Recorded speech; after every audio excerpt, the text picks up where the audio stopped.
So I promised that we're going to start the day by sharing with those who challenges uploading their assignment. But unfortunately, those who have been calling are the ones that are not even available online now. So it doesn't make any sense for me to go through that process and show them because they are not online. So we have to skip that and then move to the agenda that we have for today. Hope we all had a wonderful night and we had a wonderful Monday and to kick the week. I hope our farms are doing very well. So to kickstart the day, I will look at the agenda for today. What are we going to do today? And to take us through that process, my colleague Ricky will be taking us through this process for us to know what we're going to do today.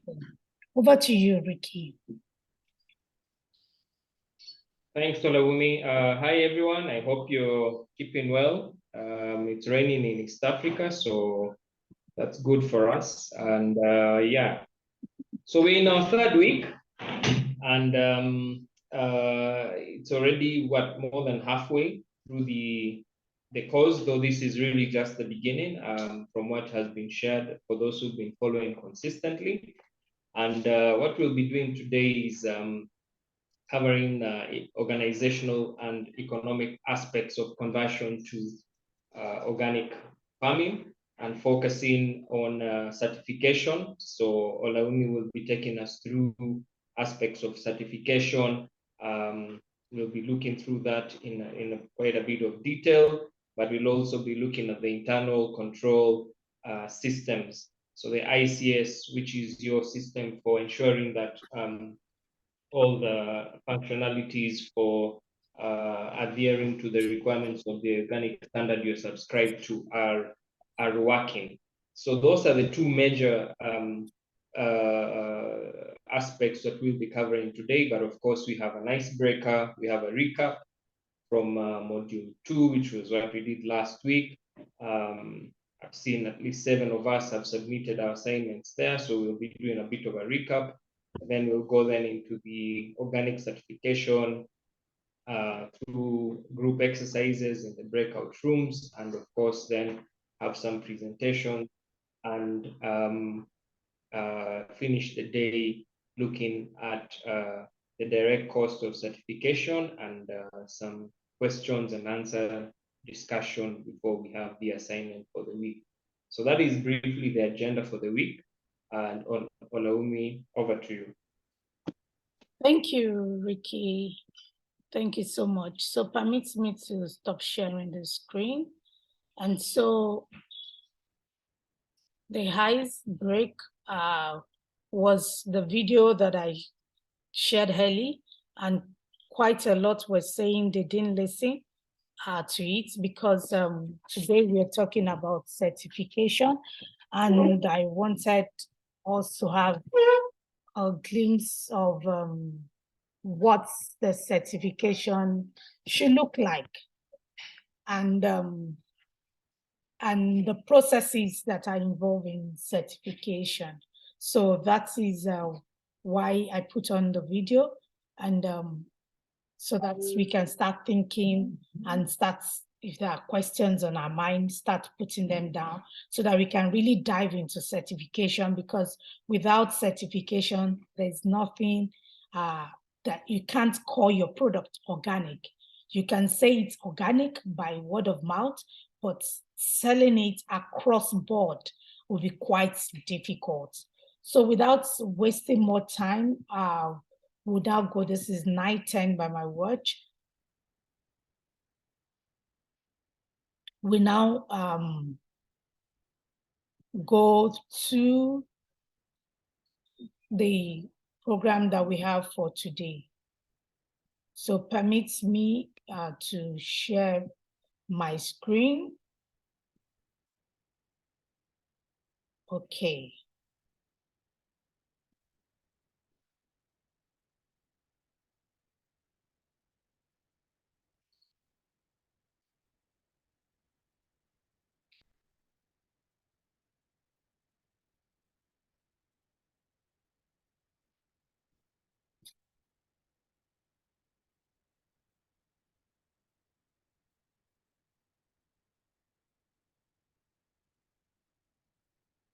So today, like Ricky said, we'll be talking about organizational and economic aspect of conversion to organic.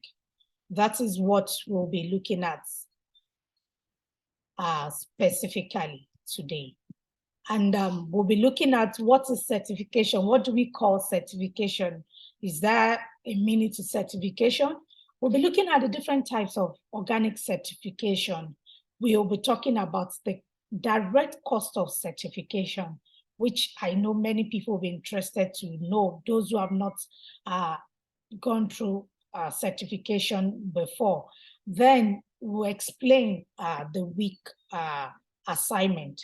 At the end of our objective for this module is that at the end of this training this week, we should be able to know the different certification system in organic agriculture and try to position ourselves to the right certification.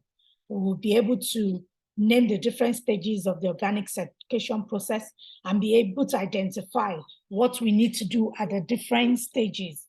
Then also we'll be able to evaluate the elements involving estimating the cost of certification. So you start thinking, for those who have not done their certification before, you start thinking, okay, how much will I actually need for this, depending on my country, or depending also on the kind of certification I want to take.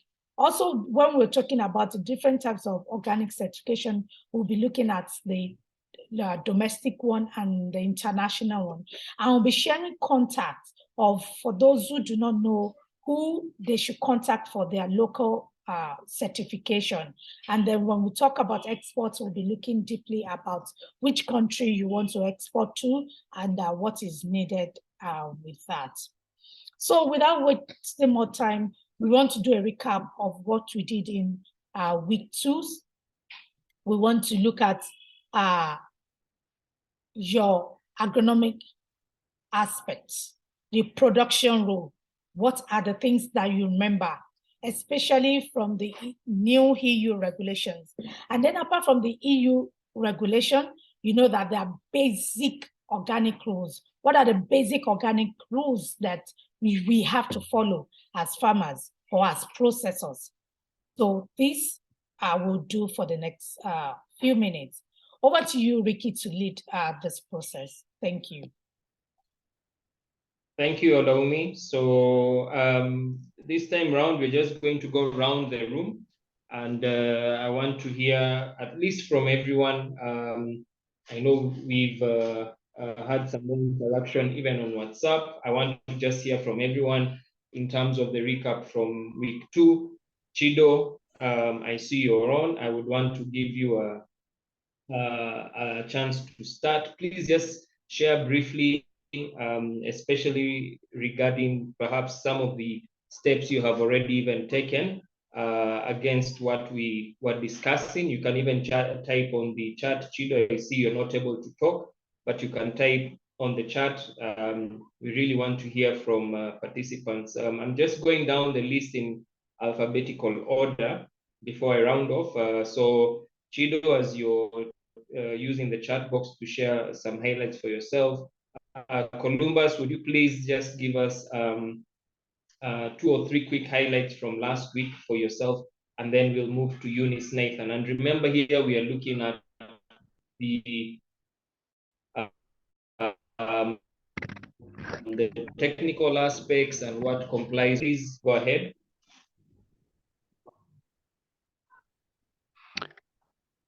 Hello. Yes, Columbus, hear you. Morning. Good morning. Okay, I'm sorry, my network is kind of bad. I hope you're going to hear me out. From what we learned last week, we touched on the different phases of conversion, what to look for, like in terms of our soil, the soil fertility management, what we're supposed to use and what we're not supposed to use. And also, when it comes to crop protection, what components can put into the fields and what are we not allowed to use. And also on the principle of health, that is the health of the soil promotes the health of the crop, then the crop, promotes the health of the crop and for the people that will consume the produce. Then I also, my other take-home point was the overall areas that I actually need to improve myself, that I've actually been doing but not doing so well as a result of the lectures that we got last week. So especially in terms of my the management aspect of the organic implementation, and also in terms of the soil health, that not all manure is actually fit for organic purposes, because the manure has to be treated in order for it to fall into the category of the certifiable soil fertility.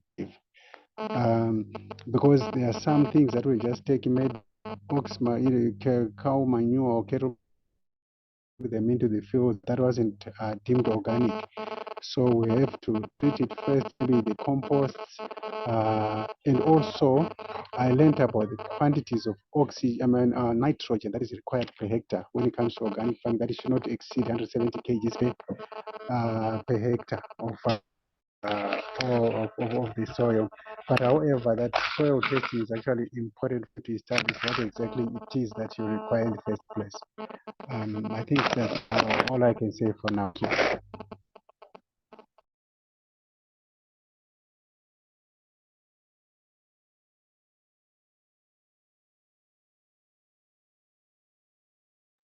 Hello, Ricky. Thank you very much for sharing. Ricky,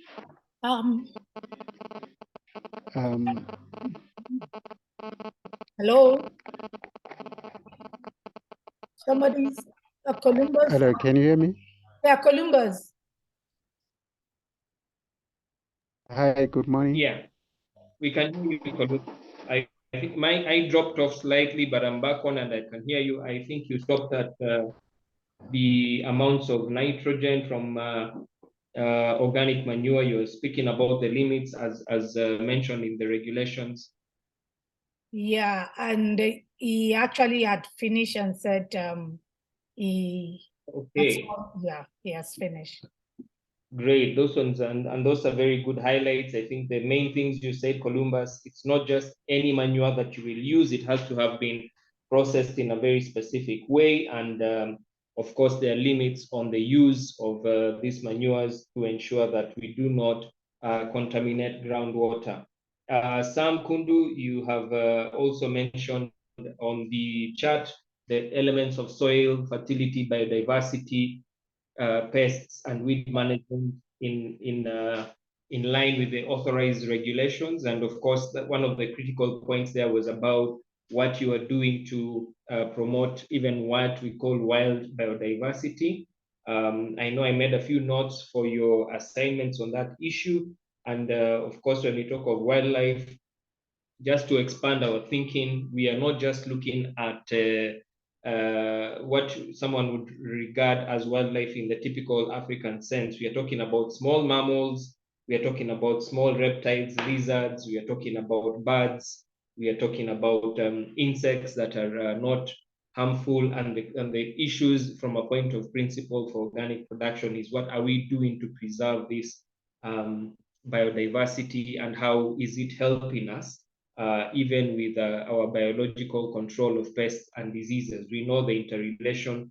If you've got a lot of biodiversity, then you have got a lot of friendly insects present in your environment, and they also support you with controlling or keeping pest and disease pressure low. So those are some of the highlights even from what Sam Kundu has mentioned.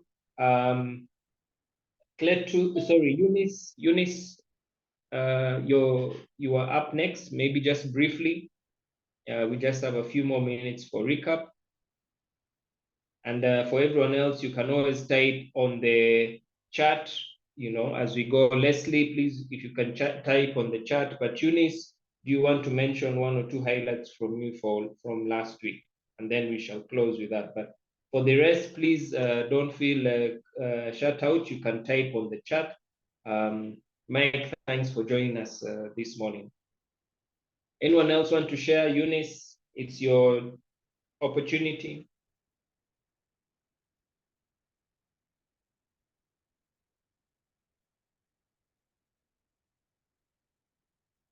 Okay, Olaumi, I think we shall proceed. If anyone else has additional points, they can always put them on the chat, but let's proceed. Thank you, Ricky. So today, the first sequence, what we'll be looking at is what is organic certification, the importance of certification, and the types of certification that we have in the organic sector. So we'll be moving on. Briefly, I want all of us to put in the Zoom chat, in your own word, what is organic certification? What do you think organic certification is? Because we all talk about it as organic farmers or processors. I'm preparing for my certification. I'm preparing. What is organic certification to you in your own words? Please put in the chat what you think organic certification is, and then we'll move on. We just have 2 minutes for this exercise. Try and type, it doesn't have to be long, what you think organic certification is. And I'm going to read to everyone. It's your own word. You don't need to look for Google meaning or NOP meaning or EU regulation meaning. What is organic certification in your own word? Please drop the chats. I'm waiting.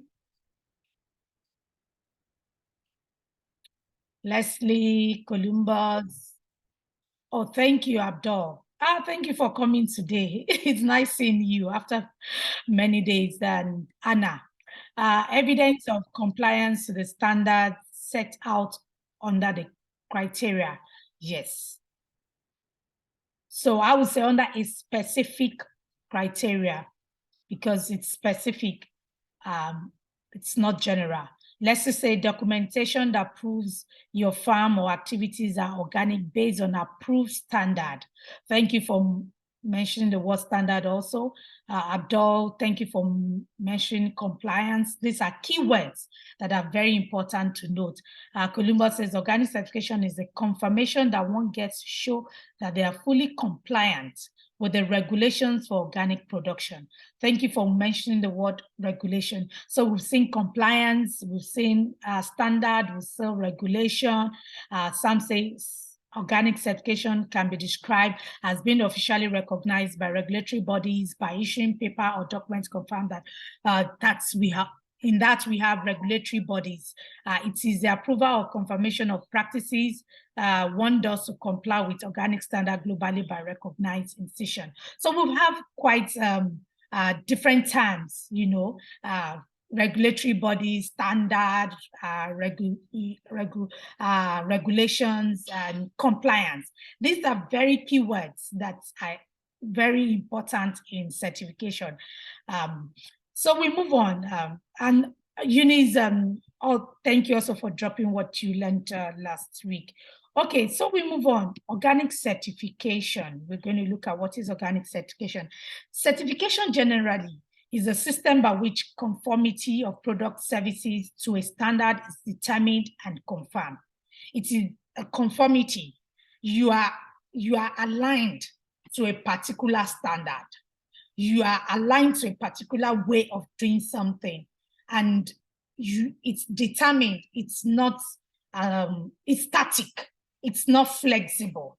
It's something that has been put in place, and you just have to follow that standard, that way of doing it. So certification of organic agriculture includes the certification of products and certification of quality system. So when you talk about certification in organic agriculture, you're talking about certifying the product and your entire process. So you can't say my product is organic, but my process is not I can do whatever I like in my process. I can treat my staff anyhow. I can decide not to have biodiversity and abuse my environment, but my product is organic. No, it is the product itself and your entire process, the quality of your system that is being certified in organic. That is why the products might look good when they come to certify you, but they check through your entire process, then they find non-compliance issue. But the product, if you test it, has very good results, but your process you might not be compliant with your process. That is why it is not just the product that we are looking at, but your entire conformity with the entire process. Primarily, it is a certification of production system or method, including the product therefore. Certification is a market instrument. It came up when people started thinking of selling across the board. Before, organic was just products are being sold to your neighbor, to someone that you know, among friends. But as the movement grew, people started demanding a product that is organic in Africa, in Europe, because certain products cannot be grown in Europe. So that is when certification came into place and said they had to say, we need to look for a way to assure we that we want to buy, we that we want to consume this product, that the process these people have followed, that I can't see them, it's actually organic. So certification is a market instrument which allows producers to reach a certain organic market. We see a lot of people labeling their product organic, but if people question them, what certification do you have? Then the person will tell you, especially let me talk in Ghana that we have. People will tell you, I have FDA. FDA is food and drugs, is not organic certification. I have GSA, Ghana Standard Authority. Ghana Standard Authority is not organic certification. So I have to many times I keep educating consumers or even sellers that no, this is not organic certification. This and this and this is what we call organic certification. And so morally it is wrong and ethically it is wrong to put organic on your product when you have not gone through the required certification. And this often sells the product with higher price. If you have this certification, whether for the local market, the domestic market, or for the international, on your product, you don't need to bother. You can sit in Tamale and your product is being sold in Accra. You can sit in Ghana and your product is being sold in Uganda without any problem because you have the required number, you have the required certification to tell everybody that what you are doing is organic. Certification creates and enhances trust between parties. It brings confidence into what people are eating and from you or what you are producing to say that, oh, this is actually organic. This person has followed the agreed standard, have followed the agreed regulation, have followed the agreed principles. Don't forget the 4 principles of organic: the principle of care, the principle of ecology, the principle of fairness, and the principle of health. This 4 principles, it shows that this person has actually followed it. So that is the trust that you are putting into it when you go to certification. A lot of people are afraid of certification. When you are afraid as a company about certification, is because it's like something is wrong, you are not doing the right thing. But if you know that you are doing the right thing, you are following the standard that has been given to you, you are asking questions when you don't understand, then, and you have people that are putting you through, then you will know that of a sure that you are doing the right thing. And then you can follow through your certification process. Certification also does not mean a do or die affair. It's not like they are coming to kill you or they are coming to tell you that what you're, it's a process whereby to make you conform, to make you align with the standard that has been set or that you have agreed to follow. So we move on and say, okay, why is organic certification needed? Why do we have to do it?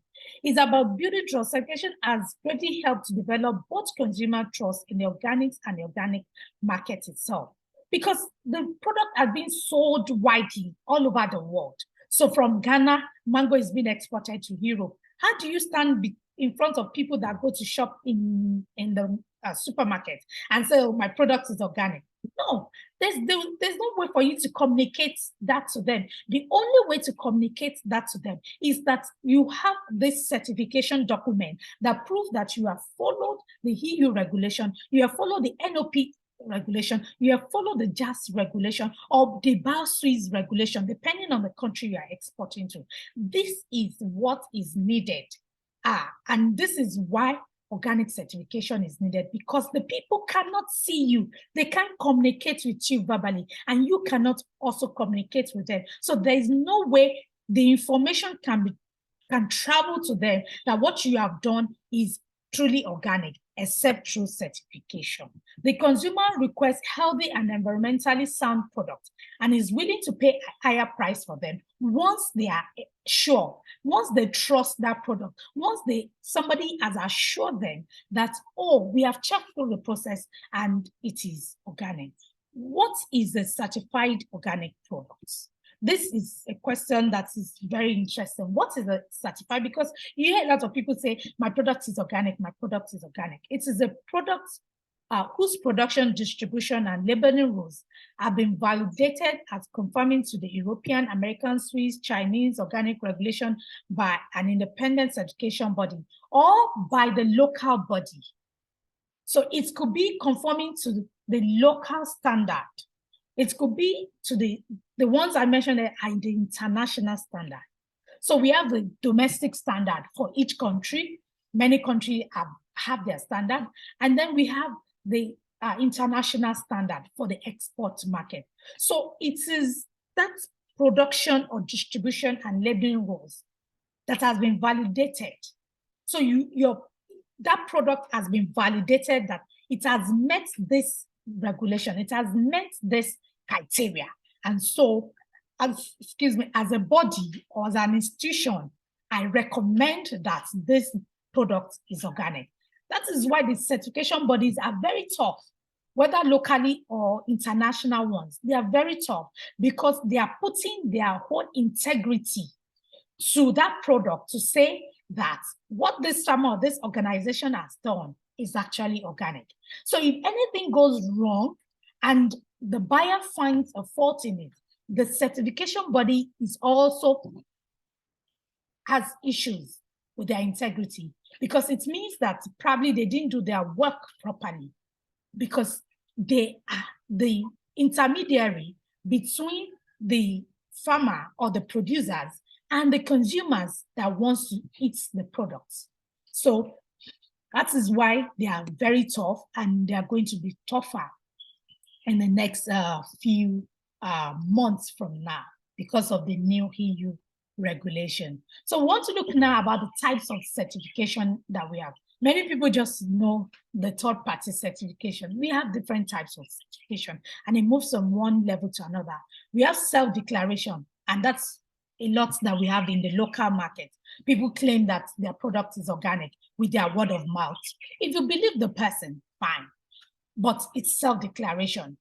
If there is nobody, there's no institution in between trying to check that what the person has done is actually organic. So it is the word of mouth. It is that person's word of mouth. Then we have this certification by second party.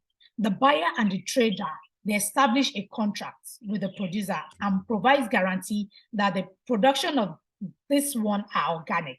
So it is just between the buyer that is buying it and the person that is producing it.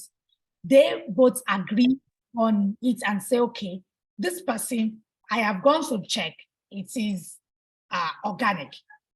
But this type of certification is limited. You can only go through a small sales with it. You can't go through a wider range of sales with it. Then we have the third-party certification, a party other than the consumer and the producer, which are the certification bodies now, provides guarantee to the other two parties that the products placed on the market are systematically documented and comply with the established and chosen standard. So the certification body are the ones that stand between that guarantees that the two parties now, you can trust the process. Then we have the participatory certification, which we call the participatory guarantee system, PGS. This is alternative certification. It is certification by the producers for the producers. And this is used for the domestic market. So for Ghana, if I am producing organic products in Ghana and I want to sell in Ghana, then I will take PGS certification. There's PGS in Uganda, there's PGS in Zimbabwe, there's PGS in Kenya, there's PGS in Nigeria, there's PGS in Ghana. Many countries now are signing up to PGS, and it is the same system. It is the standard that is different. Every country decide, or every PGS can decide the standard they want to use, but they can also decide to take that standard to an international level. It's a decision they can do on that. So as we progress, I'll be explaining more based on the East African standard and the Ghana standard. These are the two standards that I know and I've worked with within the African context very well with, and I can attest to them concerning PGS. So when we say organic standard, also organic certification, the participatory guarantee system, like I said, it's for national or local organic markets, and it's a national and or community regulation. It could be a national that's for the entire country, and it could be a group of people, a group of farmers that have come together to say that we want to grow our food to this standard. That is when PGS comes to play. When we talk about ISC, the internal control system, we are talking about the international market. We are talking about following international regulation. And when you talk about individual certification for the third party, you are looking at international market, and you're looking at the international regulation. When we also talk about PGS, for example, what the East African has been able to do is there's an East African standard being used by all the East African countries. So a product that is being certified under the East African standard is usually under the PGS, but it's a East Africa product. So it could be trade in that region. Same way, if East Africa and Ghana, for example, come to a trade agreement and say, we have checked, Ghana says, we have checked your East African standard. We are okay with it to accept your product. And East Africa says, we have checked your standard also in Ghana that you are using. And we have seen that it conforms and aligns with our standard. We can trade products between the two countries. Then they sign a trade agreement, and then they can trade whatever is being certified under the PGS as organic by East Africa and by Ghana. The same thing Togo and Benin can do, Togo and Ghana can do. So there could be trade agreement between the regions, the immediate regions, once they agree. But when it now comes to the international market, the developed country, that is when you have to move to the third party certification. So simply, this is what certification is all about. Whether for the domestic market or for the international market, a producer follows an organic standard, basic. The standard depends on where you are selling to now. There's a verification system that confirms that the producer is following that certification, whether for the local standard or for the local market or for the international market. There's a verification process. Then you are issued a certificate to prove that, oh, you have gone through, you have passed the verification process. And then you are allowed to use the label. You are given a number and the logo that you are actually put on your product, whether for international market or for the local market. Leslie, you will testify to it because you are already doing international market, that you have your EU number on your product. It must be on every product that you pack that you're sending to EU, whether the fresh or the processed one. The same thing for the local market.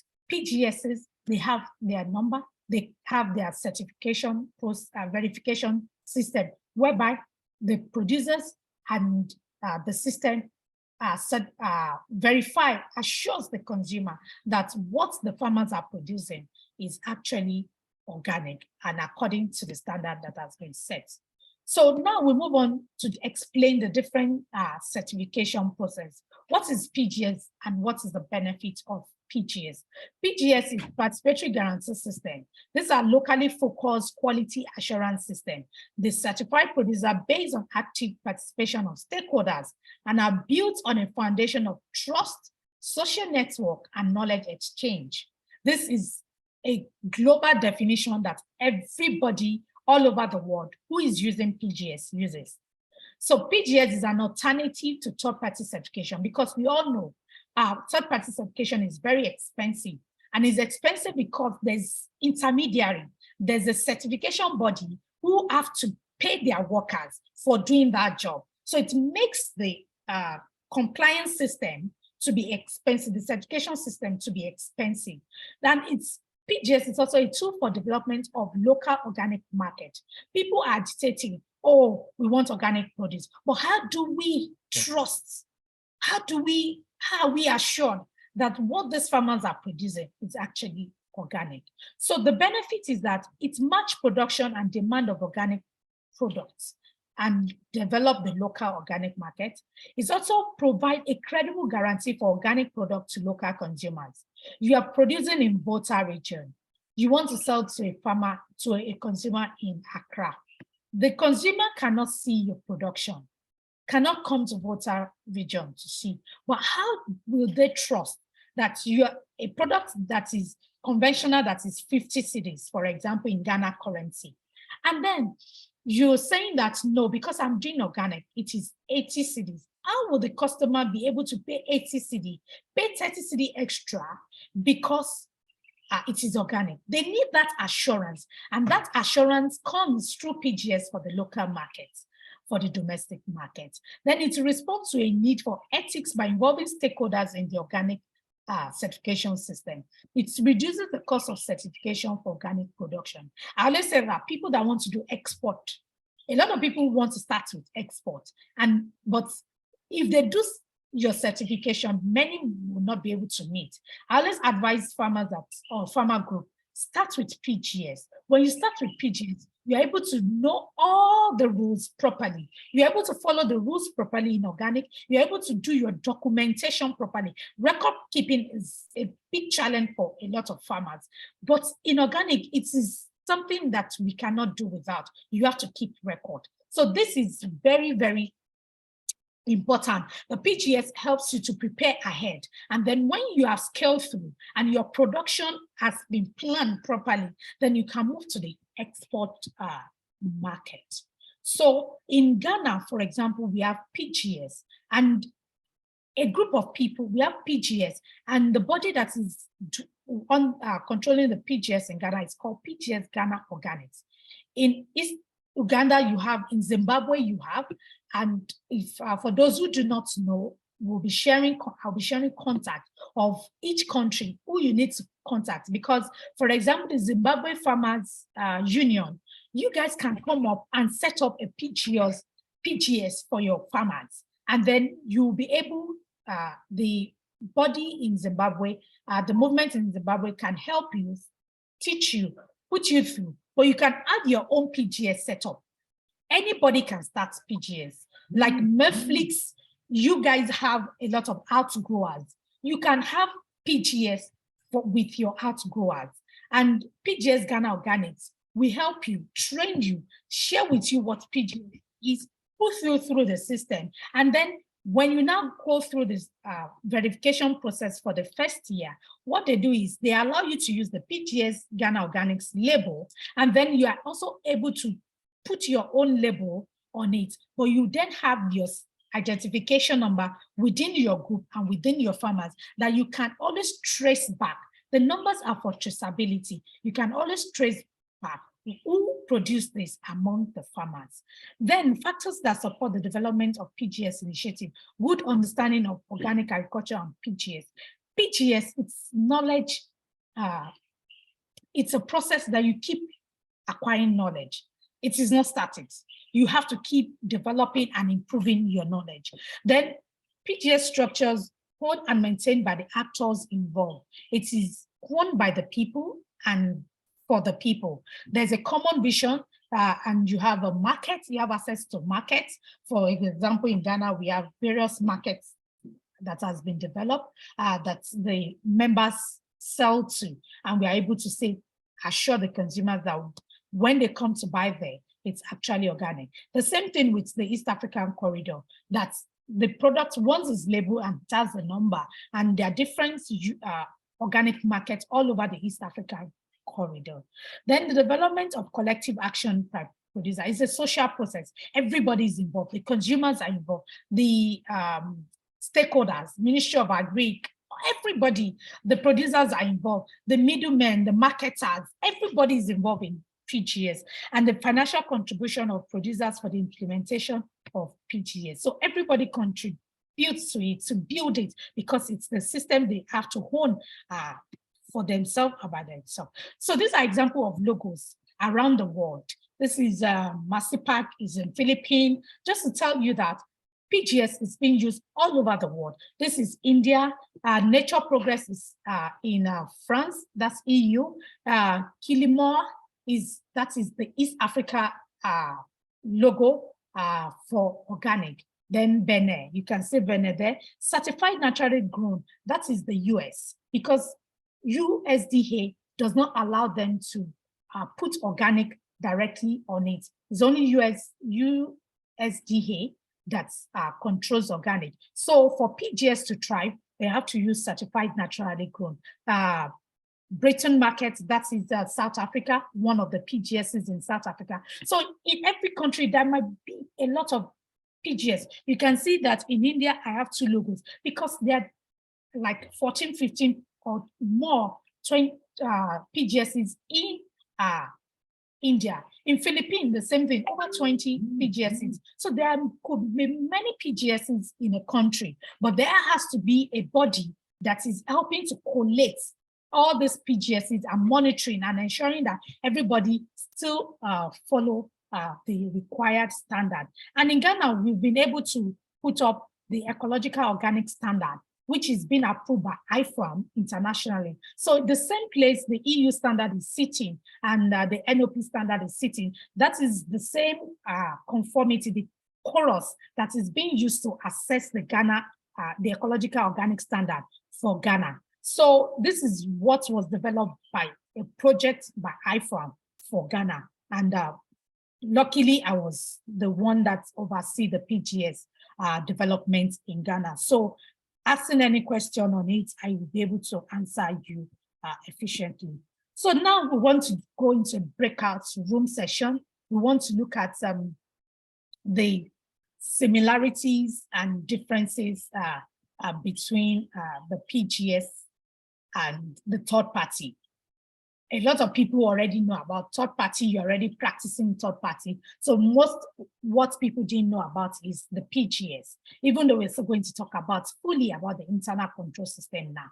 But I want us to go into a group, 2 groups.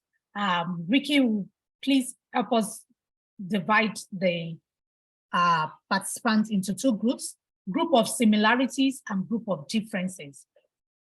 From your experience, from what you have heard, from what you have read, from what you have known about the third-party certification, about the ICS, which is the internal control system, and from what you have heard from me from PGS, if you are working with similarities, you work with what are the things that look alike in all these systems of certification.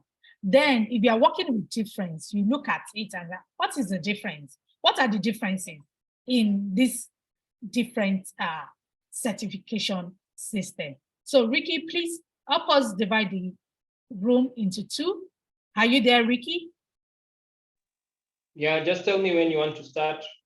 Yeah, so you tell us when you're ready, and then All right. So Ricky has divided, it's not by any form of allocation, he just did it evenly. So a number will go to similarity, a number will, and then at the end of the session, we'll all come back.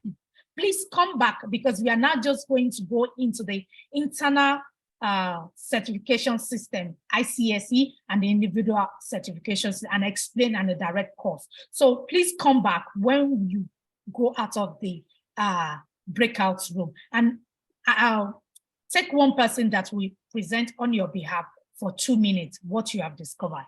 Thank you. So please launch the breakout room.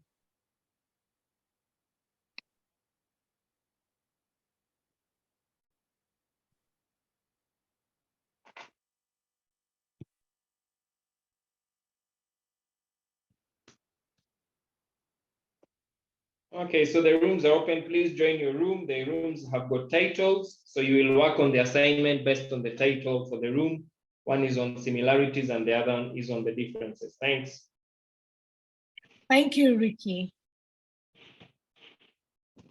So, which one do you want to go into? I'll go for the differences. You go for the difference, then I'll go for the similarities. Okay. So that should take us for 10 minutes, and then we'll come back. Then you can close the session, please. Thank you. All right.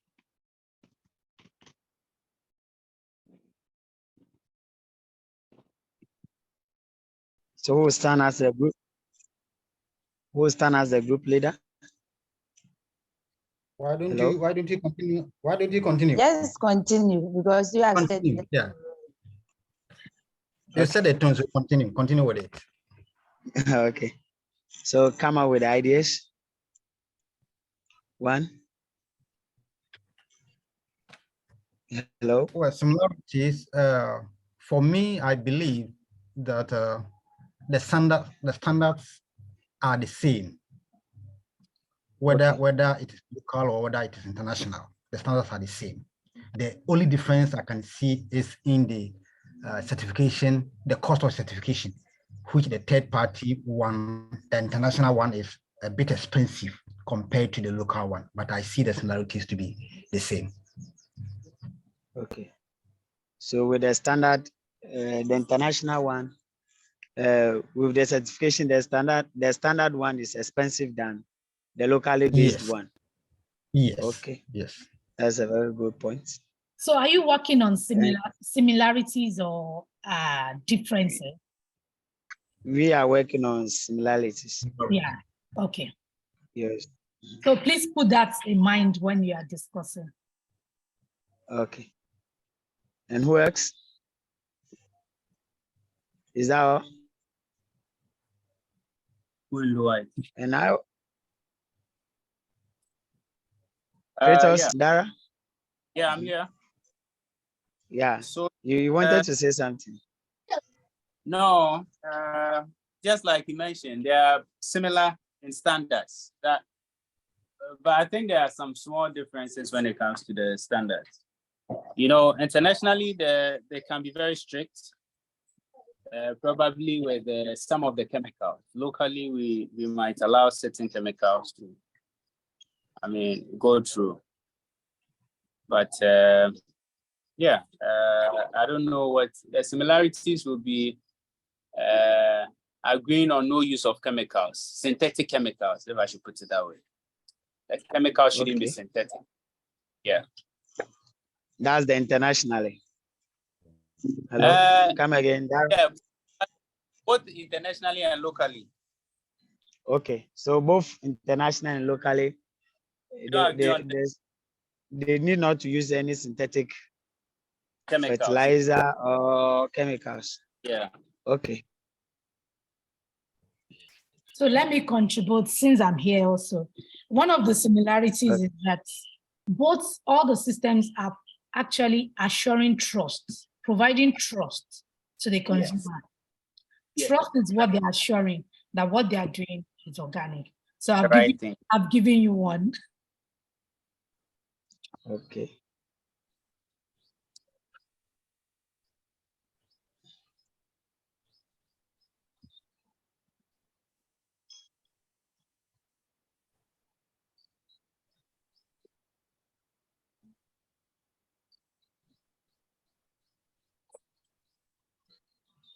Hello? Yeah. Hello? Yeah. And I also think that with the similarities, they are all going for organic products. So they all have standard regulations that govern the activities that they are going through. Because everybody doesn't want a farmer to use, like how Dara said, synthetic chemicals. They all want us to use they all want us to use like something like poultry manure or organic compost that will help the ecosystem and also bring out good healthy food to the market. That's what I also think about. So we can also agree on the 4 major concepts. They all agree on this 4 major concepts, you know, like the health and so on. Who's first? Okay. Am I clear on that? Or Yeah. You are clear with it. And the lady within us, I'm not hearing it from there. Are you there? The lady within us, not the host, but the lady. I heard a lady who mentioned her name. Hello? Hello, the lady. Hello? The lady within you is the host. Is the host. Oh, sorry. I was the one that gave you one. Sorry. Sorry. Yeah, That's why. yeah, That's why I was asking the lady within us without the host. So sorry. no problem. Okay. Yeah. Yeah, thank you very much. Hello. Yeah. I can also conclude that this time around with the new EU regulations that is coming on board, there's not going to be any equivalence, but it's all going to be strict on conformities. So whether you are doing it for the local market or whether you want to send it to the third party, conformance is going to be strict, but not equivalence. So the similarities are the same. The similarities are the same. Yes. Okay. Because they are not going to allow African countries to practice equivalence as it used to be some time ago.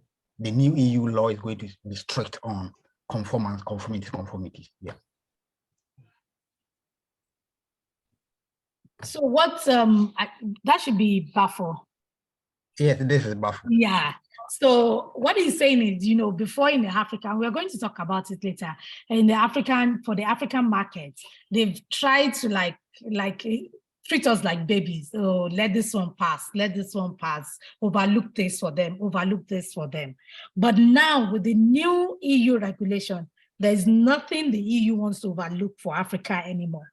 So it's going to be the same way they are strict in Europe with their members. It's the same strictness they are going to enforce in Africa. So the same, and the truth of the matter is what he's trying to say is you will not be able to sell all the products to Europe. So definitely you sell some locally. So even when you are selling locally, you have to conform to that regulation, whether you like it or not, except you are not going to the EU markets. You tell yourself, I am not going there at all. And I just want to follow the local Standard. And then do my local markets and get my money. But when you're talking about EU now, it's a different ballgame. Okay.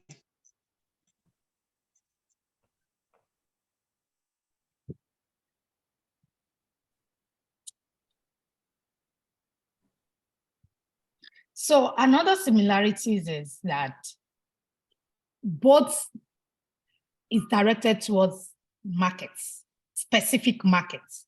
So it's not like conventional that can sell anywhere, anyhow.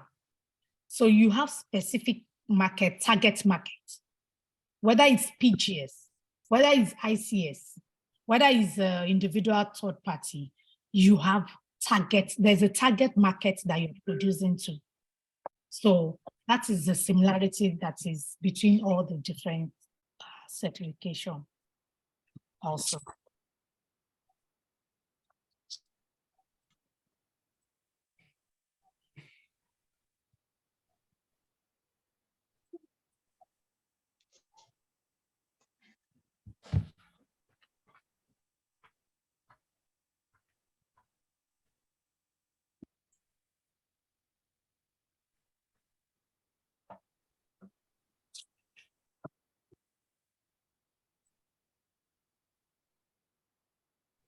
So I'm going to leave because it's slow.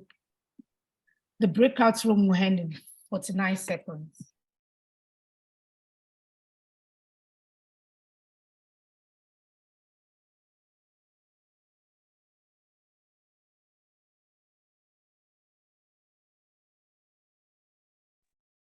Hi, Ricky. Is my screen all right?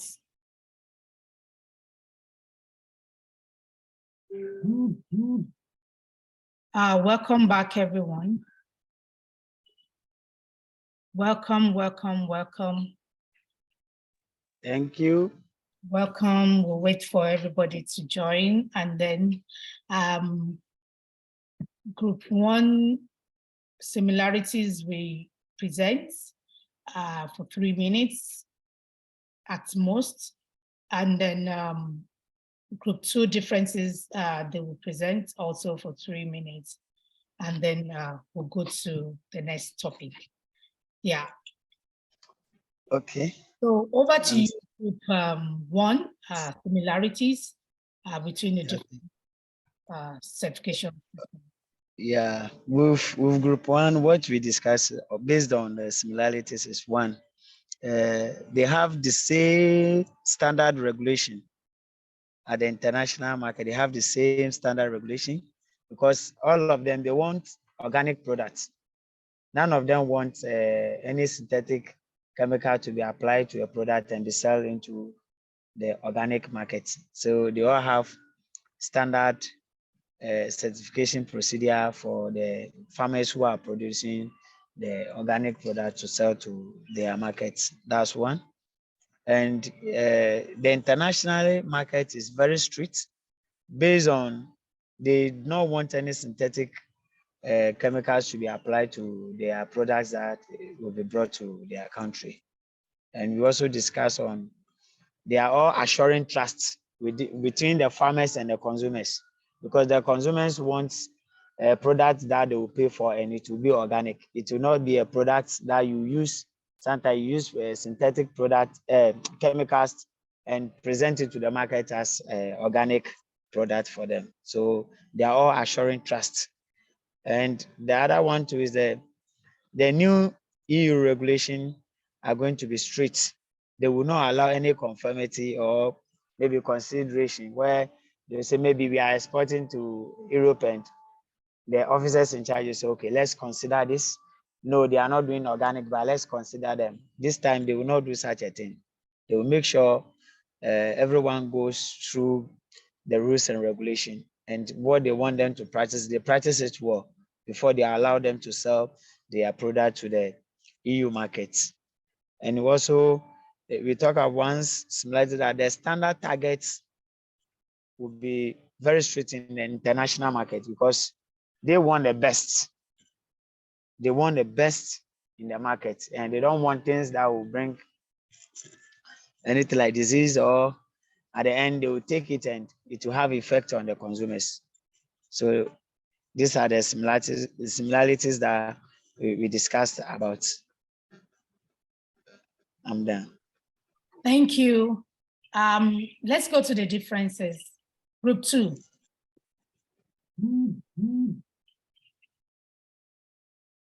Who is presenting on behalf of Group 2? Group 2? Hello? Ali? Okay. Sorry, I had a network glitch briefly. Okay. Okay. Go for it. Yeah, we were looking at the differences. Like is actually local, and ICS is actually a third party, is not a local, it's actually an independent into can audit and certify. But then with PGS, you can tell on the local front, whilst international, then effective, voluntary,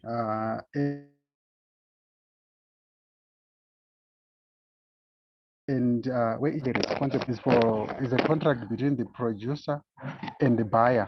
whereby actually they actually again set the standards and conditions that they follow. Whereas a third party can cannot ensure standards are followed. On that,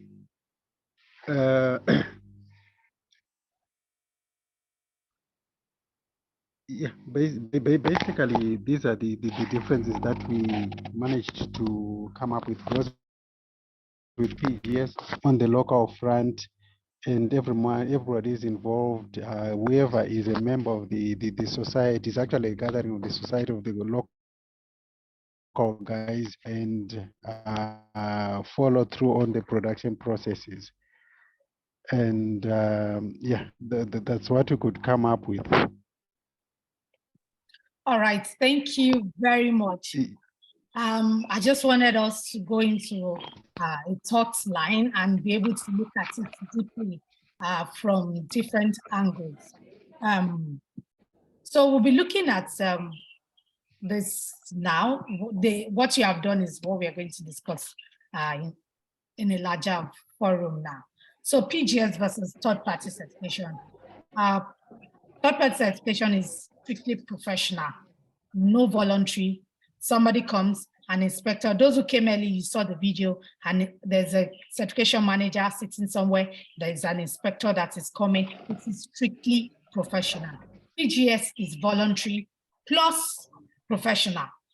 So even though they are professional, there's assurance, a quality assurance person and things like that, but all are done on a voluntary basis. Nobody is really being paid in PGS to do the work because everybody that is stakeholders are involved to build the system. Third-party certification, independent from stakeholders, is separated from the stakeholders. Each stakeholders discuss on their own. They are not brought together. But in PGS, all the stakeholders are involved in the entire system. Just like for the EU, the new EU regulation, how many of the farmers in Ghana were involved when they were discussing in EU? No. The EU sat down, the regulators sat down to write the new standard and say regulation and say, this is what we think we want for EU. And so we pass it on to whoever wants to supply health produce. But when it comes to PGS, you can't just sit down and say you are forming, even if you are the body that is bringing all the PGS in the country together, you have to work with all the stakeholders in that country. Then third party is in accordance with international norms. PGS follow general PGS international principle, and then we allow them to be locally adapted. Look at the local situation, adapt it to your context. Third party gives access to international markets with the right channels. PGS gives access mostly to local, regional, or unregulated markets. So that's what PGS gives access to. Third party gives most common guarantee system in government organic regulation. Most organic regulations for the governments all over the world, they recognize third party. Many governments do not recognize PGS. It is now that they are beginning to recognize PGS gradually for the national regulations. Then third party deals only with certification. It is strictly certification. When your inspector comes, he can't tell you what to do. You need to have a consultant working with you before the inspector comes. It is the consultant that will help you, tell you, okay, your compost is not aligning. You need to do this. But an inspector cannot come and tell you, you see, you need to put more compost. He's just coming to check your document and check your process. And he goes and he writes down. But in PGS, it is combination of all the function, marketing, capacity building. When they do peer review, that is inspection, it's education, trying to tell the farmer, oh, you need to do this more, you share knowledge. So it's then they help each other to sell together. So, but in third party, it is strictly your market and your market alone. So these are the differences within the two situations. So we also look at difference between ICS, and PGS. For ICS, it's only certification. It's a philosophy, it's under philosophy, it's certification. Like I said, PGS is certification and social aspect. The objective encourage social cohesion in ICS. In PGS, it is more than social. There's local economy that is being built because the money is being circulated within the local system and they help each other. For marketing, there's individual marketing in PGS, there's joint market, there's local market, there's regional. But in ICS, it's just joint market. We are selling to this buyer in Europe. That is the buyer that you're selling to. So these are the differences also within the two systems. So you can label, PGS owns the label when it comes to label and the seal. In ICSA, your certification body owns the label. So EU, when you're certifying to EU regulation, EU gives the authority to your certification body to issue you the number. They will collect the number from EU when they send your document and then send you the number. But in PGS, PGS owns the seal, owns the number, the numbering. So it's something that everybody discuss together, how they want everything to work together. When it comes to sanction, also, if in ICS, if one person fail, the whole group can be condemned.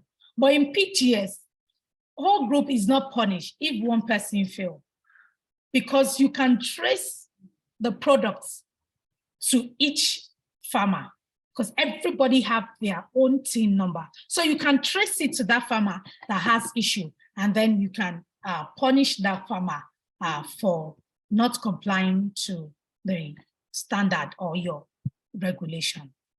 So now we want to move, any question before we move further? We want to discuss the internal control system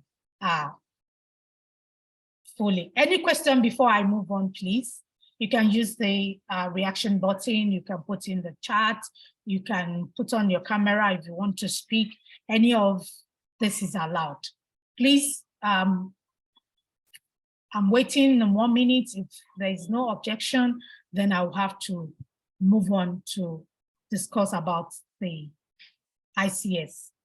Because now we have discussed fully about, we have discussed about PGS. If there are further questions about PGS, please bring it up. Now let's discuss it.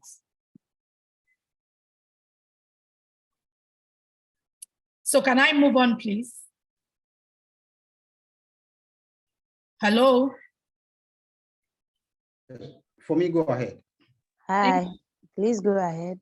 Okay. We bring our questions. Okay, to the chat. thank you, Eunice. Okay, so now we want to look at ICS process. I'm sure Val, Tropics, you've been doing that. WAD, you've been doing that already, but we want to look at the process all over again. Somebody is trying to talk and I'm not hearing the person, but sorry, I will have to mute you. Okay, so what is the definition? According to IFAM, which is International Federation of Organic Movement, Organic International, they have defined ICS as an international, control system, a documented quality assurance system that allows the external certification body to delegate the annual inspection of individual group members to an identified body or unit within the certified operator. So that's why you have the internal control system. So you are controlling the system within yourself before an external inspector comes, who usually would not go to all the fields. So the internal control person is actually checking all the fields every year to ensure compliance. But when the external inspector comes, there is the percentage he has to inspect based on the population of the farmers. So they do random checking and they decide who they want to inspect, the field they want to inspect, but they cannot go around. But you have to do the internal control system inspection by yourself. So an internal control system has written procedure and forms. You have your ICS manual. Every ICS group has their ICS manual, which they use. And now, based on the new EU regulation, you need to start aligning your ICS manual to the new EU regulation, trying to adjust those things that are in terms of production regulation, in terms of conformities, and all the other things. Even in terms of, the size, if you're having bigger numbers of farmers, if you're having over 3,000 farmers in your group, now you cannot, it's only limited to 2,000 farmers in a group. So you need to start editing your procedures so that it can match with the EU regulation if you are actually going to sell to the EU. So also is aware of risk and critical control points. You have your internal organic standard. So even though there is the EU standard, then you also have your own standard that has been explained. All these things has been explained in a way that the members can understand it. You have a documented effective procedure for internal farm inspection, and internal approval is non-compliance, with non-compliance, sorry about that. So it's documented, it is followed, whether the person is your family member or not, is your brother or not, this does not matter. In ICS, once the rules are documented, is accepted by your CB, your certification body, then it has to be followed accordingly. Then you have qualified personnel and a clear structure. Before, your internal control staffs might not be an expert, but from now, you need to ensure the companies also arrange to get an expert within the system, or to come and train or retrain those who are the officers, so that they can attain to that expertise that they are required of checking through the entire field during the internal control inspection. So they have qualified personnel and a clear structure, ensure training of farmers as well as the ICS staff. Training of farmers is very important now in the new EU regulation. They will have to see when, how, what topics you have trained your farmers on, how many times, so that if there are non-compliance issue, they can trace back and say, but you said you have trained the farmer on this. So there's a lot of check and balances now with the new EU regulation. And also there's going to be a review on the NOP standard also. So in a nutshell, the developed countries are now really scaling up their standard and their conformity to the real organic way, and saying that we want to be stricter, we want things to be done the right way. So the internal control system is a binding commitment of farmers to adhere to organic standards. So a group of farmers come together before it's been open to a larger number. Now it's been cut down to 2,000, or also there's a clause even with the 2,000, the size of the farm, the entire size of the farm of the farmer must not be more than 5 hectares, or the turnover must not be more than 25,000 euros.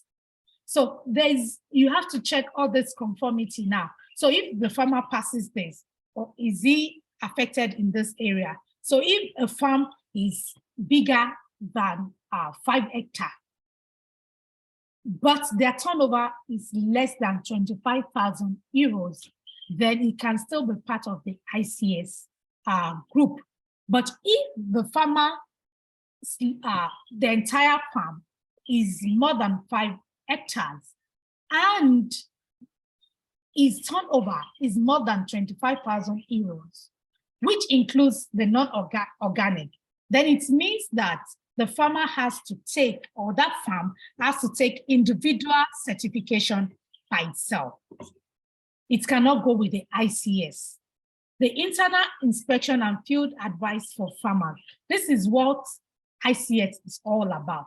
There's internal approval and handling of non-compliance. So you have to sanction yourself first before an external person comes to sanction you. And you have to make sure, everybody has to make sure that every farmer is actually following. It's tough for even the organization monitoring to ensure that all the farmers comply.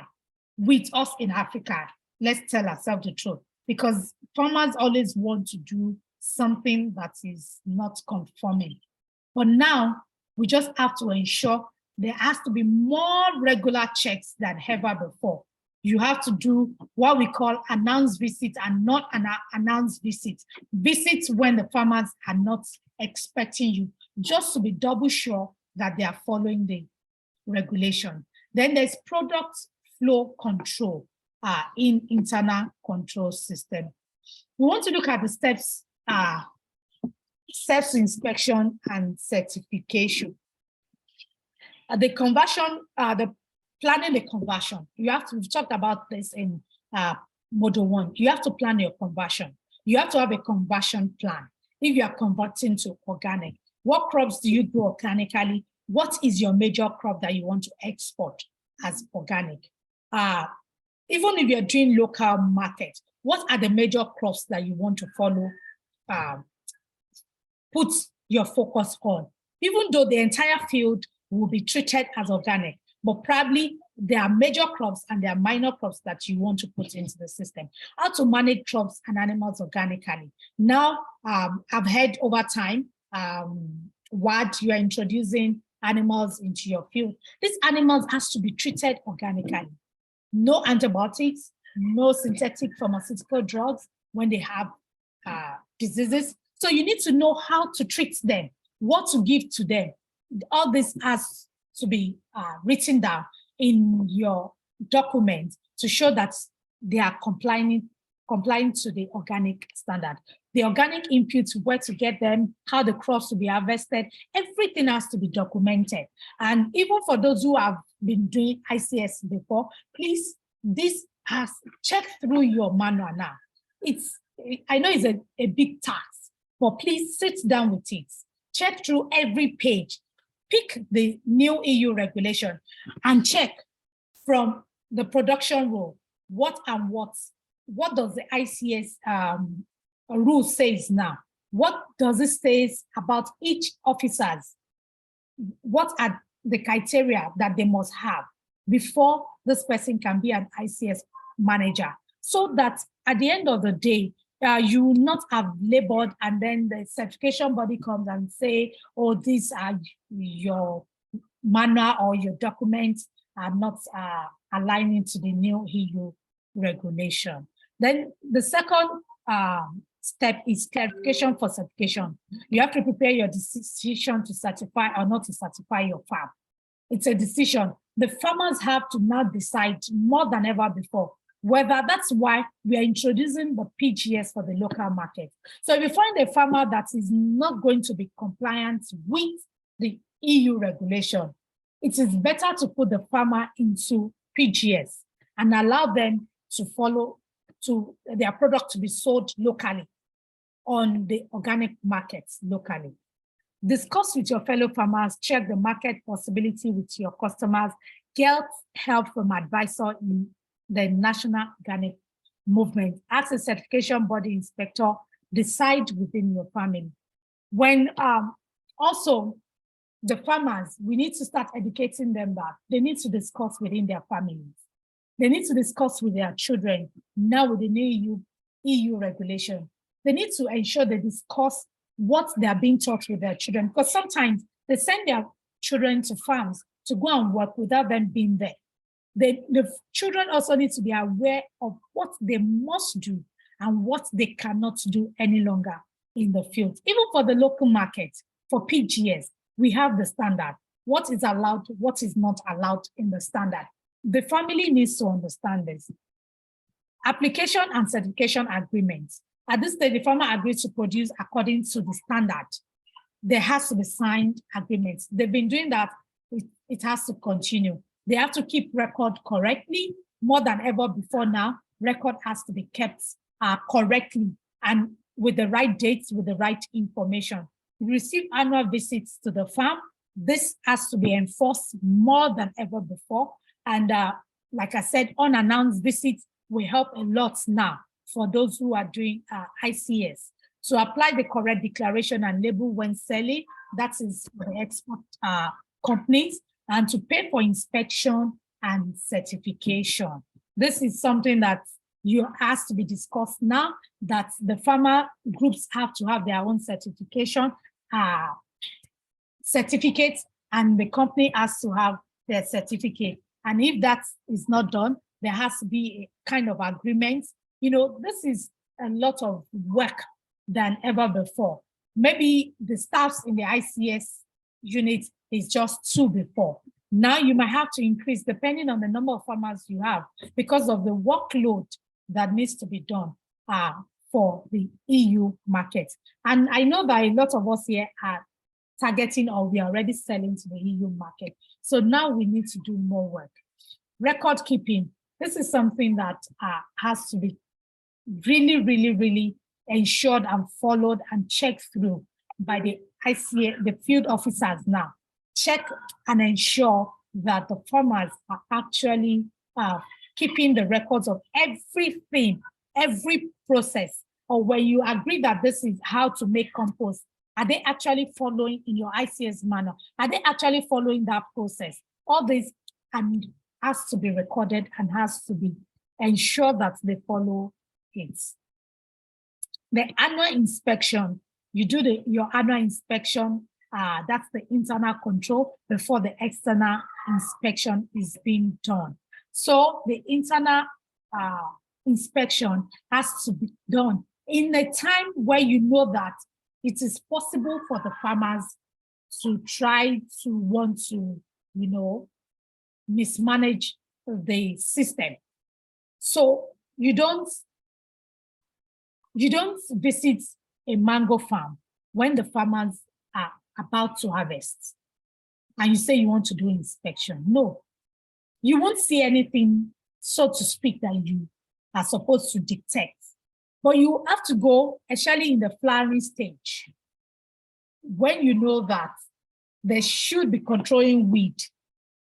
Are they cutting, or they are trying to spray one side and put grass on top? Because you see a lot of systems being used by farmers from different farms to different farms. So you have to target exactly at different points where you need to visit the farmers. When you start fruiting, when you know that, for example, mango, the BBS, at the stage which it's attacked, what are they going to do? What are the farmers going to do at that stage? So these are the critical stage that the internal control system officers, field officers, the ICS manager needs to check and check more the field. After the inspection has been done, then you move to the certification. That's when the certification inspector, now we call them inspector, the certification body sends an inspector to come and check, or say an auditor to come and audit the farm and override your own checking, to check more for all your documentation, that you have done the right documentation, that there's no non-compliance in your system, in the fields and things like that. That is when you are now, the documents are being sent to the certification body, and then they process it, and then the group or the group is now being issued a certificate to sell. Any question before we move on to the direct certification costs? Question?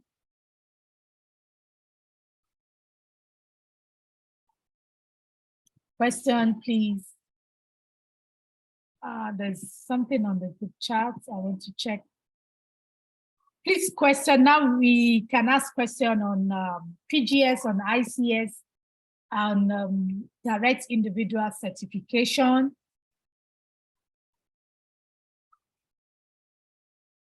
Can you unmute yourself and then?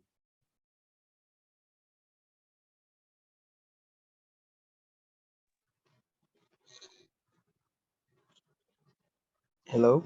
Hello. Yeah, I want to ask this question based on the certification that you have gone through. I want to ask if you are coming out with a new product or a new farm product that you want it to be organic, how would the process be before the consumers can recognize it right in, let's take the country you are living in, that PGS?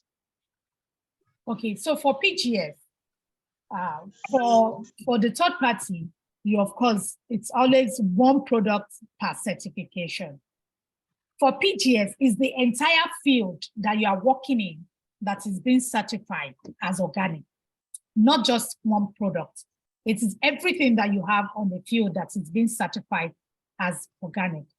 Then you will have on the document, usually, there's supposed to be what you are growing now and what you plan to grow in the entire 12 months, because certification is yearly also in PGS. So what are the things? Yeah, it's yearly. Like just, yeah, just like the third party certification is yearly. Okay. Every year you take, you do your peer review, your inspection. Let's call it inspection, but in PGS we say peer review. So you write in that document the checklist also, what you plan to grow within that. So, you know, for example, in Ghana, we have the minor season, and then we have the major season. Excuse me. We have the minor season, and then we have the major season. If farmer, yeah, can start with his, they can start peer review in the major season. But, you know, beans will be grown in the minor season. So the farmer needs to indicate on the checklist that I am going to grow beans in the minor season. So this also informs the entire group that they is going to grow something else in the minor season. And they will have to come and check in the minor season also that it's conforming its practice to the organic standard. So also in PGS, there is announced visit, which is your peer review, which is when you all agree that you visit each other. Then there's unannounced visits that you will not know when the group will come and check, or when the overall body that is helping in that country will also visit you and come and check your field. So once you put that information in that document, that is also what will be shown on your certificate. So already on your certificate for that 1 year, at least for Ghana, because I am involved, I know this, you will have the list of all the products that you are going to produce for that year. So any other products that is not on that certificate, you can't claim organic for it. This I know for Ghana, because I'm involved in the process for PGS. You cannot claim organic for any product that you now decide to grow, which is not, you didn't put on the list when you are doing peer review. That cannot be counted as organic for you. You have to wait for the next season to be able to put that into the inspection. Have I been able to answer your question, Samuel? Yes, you have been able to answer me. But there's one thing too that I want to know. Do we have any means or ways of giving information to the consumers in Ghana to know that we are providing organic products, that they should engage in buying those products? Yes, we do. We do have, at least for the PGS, which I worked with for the projects. Yes, we do have, and the market is still functioning. They share a lot of information. They have social media handles, which they give information about. So now they are on the phase, because the project has ended, they are on the phase of asking more farmers to join now. more farmers to join because the market has grown. We have hotels now that are demanding that they want to buy this certified products and Okay. for their hotels. We have schools that wants to, international schools that want to be buying this products as certified to give to their students as meals. So now we are opening it up now to all the farmers in Ghana and saying that come on board, take the certification. It's not expensive. On the WhatsApp page, I will drop for Ghana, I will drop their procedure. I'll drop the contact person. For each country also, I will drop the contact person for the PGS. For Zimbabwe, your standard is with the Zimbabwe, the standard authority. So you have to go to the standard authority to buy your organic standard. Even though the Zimbabwe organic movement was the one who worked with the standard authority to produce the standard. But now they've given the power to the standard authority in Zimbabwe. So you have to, but for us in Ghana, we are still, it's PGS organics that develop the standard. So the standard is still working, is still with them. They're in the process of working with the Ghana Standard Authority, but we don't want the same thing that is happening to Zimbabwe to happen because we don't want the standard to be sold. Now Zimbabwe has to buy the standard. We don't want the standard to be sold to the farmers because now the standard is free. Anybody can access it. I can share it with anybody. But when it gets to standard authority, the fear is the farmers have to buy it. How many farmers will want to pay for a standard? So these are things that we're trying to regulate in Ghana that is making the process very slow. Colum, have I been able to answer your question? Yeah, you have been able I will to also share the standard with you so that you can see the standard on the WhatsApp group. Yeah. So PGS give the prices of the products. Yes, we tell you this is the range of price that you can sell within. It shouldn't be lesser than this. It shouldn't be too high. So we have kind of guide for the product. We also look at your production challenges and costs to be able to advise. Yes, based on the regions. The regions are far apart. Okay, Columbus, over to you. Quickly before we talk lastly on the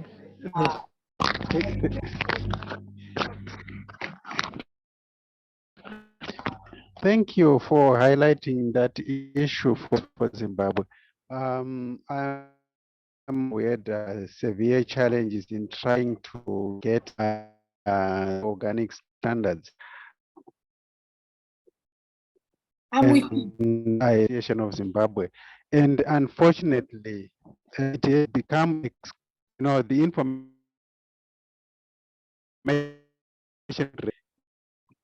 you don't even know about it and people about it. So we are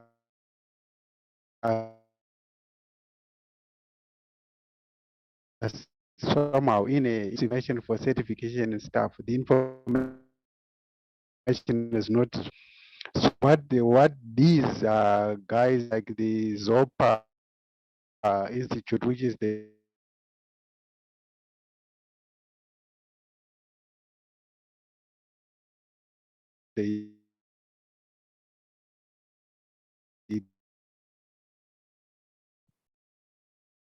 Hi, Columbus, we are losing you.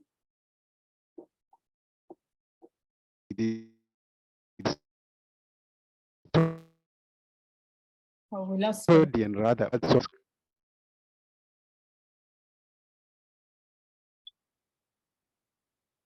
Columbus, we lost you in between. Probably you can also put it on the chat. So I know Zopa very well.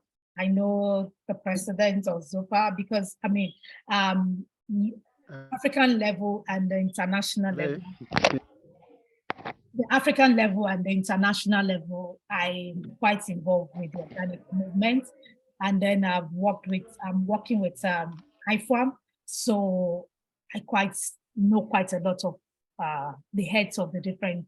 So I know the challenge that you are facing in Zimbabwe, but my appeal is to all the Zimbabwe that if you don't know about Zopa, I will also share the contact of Fortunate on the group chat.